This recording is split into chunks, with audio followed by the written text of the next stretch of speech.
बिस्मिल्लाहिर्रहमानिर्रहीम। क्या आपने कभी सोचा है कि रसूल अल्लाह सल्लल्लाहु अलैहि वसल्लम की एक छोटी सी सुन्नत हमारे रोज़मर्रा की इबादत को किस तरह मुकम्मल तौर पर बदल सकती है? एक ऐसा अमल जो पानी के हर कतरे को इबादत बना दे, जो सफ़र की थकान को रहमत में बदल दे।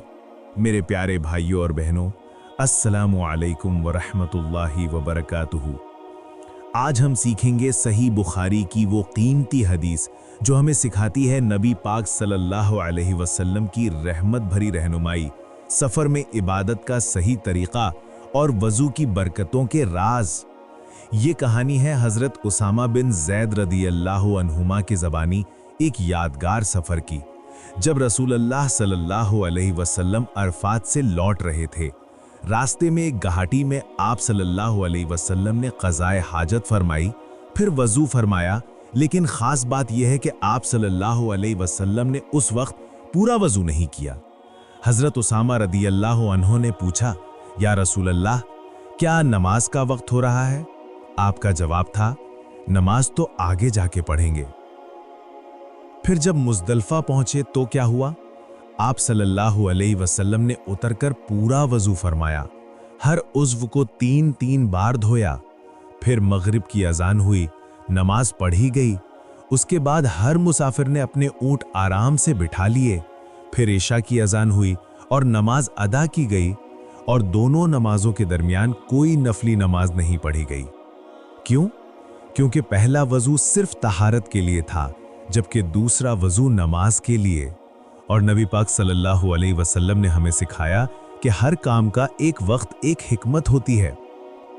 मेरे भाइयों और बहनों, कितना खूबसूरत सबक है हमारे लिए। आज हम जल्दी में नमाज पढ़ते हैं, वज़ू में लापरवाही करते हैं, लेकिन देखिए नबी पाक सल्लल्लाहु अलैहि वसल्लम ने सफ़र की थकान के बावजूद किस एहतियात से अल्लाह के लिए अपने आप को तैयार किया। ये हदीस हमें 3 सुनहरी असबाग दे रही है। पहला सबक, इबादत से पहले ज़ाहिरी व बातनी तहारत का एहतिमाम। जैसा कि अल्लाह ताला ने इरशाद फरमाया, बेशक अल्लाह तौबा करने वालों और पाक रहने वालों से मोहब्बत करता है। दूसरा सबक, मुकाम मुज़दलिफ़ा में मग़रिब और इशा की नमाज जमा करने का तरीक़ा, जो हाजी कराम के लिए आज भी सुन्नत है। तीसरा सबक, ज़मज़म के पानी की बरकत। आप सल्लल्लाहु अलैहि वसल्लम ने ज़मज़म से वज़ू फरमाया, तो हमें भी चाहिए कि इस मुबारक पानी की कदर करें। आइए आज ही अहद करें कि हम अपनी हर इबादत को नबी पाक सल्लल्लाहु अलैहि वसल्लम के तरीके के मुताबिक अदा करेंगे। वज़ू के हर कतरे को इबादत समझेंगे, नमाज के लिए पूरे एहतिमाम के साथ तैयार होंगे।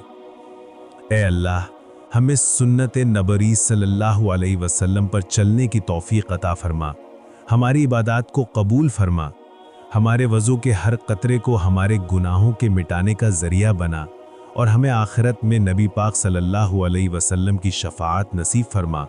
आमीन। अगर आपको ये वीडियो पसंद आई है तो बराए मेहरबानी लाइक करें, अपने ख़यालात कमेंट्स में शेयर करें, और हमारे चैनल को सब्सक्राइब ज़रूर कर लें ताकि आप ऐसी ही इस्लामी वीडियोस से मुस्तफ़ीद होते रहें।